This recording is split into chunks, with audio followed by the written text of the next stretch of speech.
В течение 3 дней в Ленске самых активных и инициативных молодых людей района собирал образовательный форум «Ленский берег».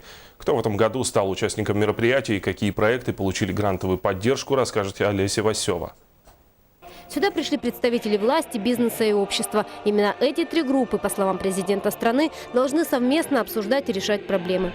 На повестке дня деятельность некоммерческих организаций. В Ленске сегодня их 14. И многие из них даже не знают, что имеют право на получение грантов, как республиканских, так и всероссийских. Мы, в принципе, не обращались на получение грантовых заявок и цель такую не преследовали. В основном находили свои источники финансирования. Это за счет родителей, за счет спонсоров, за счет каких-то структур и предприятий, которые работают на территории Ленского района. Проблем у НКО достаточно, и денежные средства в виде грантов им явно не помешали бы. В Якутии более 2000 некоммерческих организаций. В Ленске всего 14. Это крайне мало. Но, как говорят местные общественники, количество не главное. Важно наладить работу уже имеющихся НКО.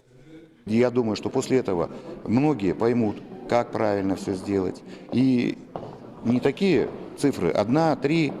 На следующих диаграммах мы увидим на следующий год, допустим, 5-6, да? И выиграли не 185,5 тысяч, как скрупулезно посчитано, а 2-3 миллиона. Я думаю, вот это будет результат. Работать нужно на местном уровне, но чтобы о делах знали наверху. Итоговая резолюция по Ленскому гражданскому форуму, заявили организаторы, будет направлена в Общественную палату республики, а уже оттуда, возможно, попадет в Общественную палату России.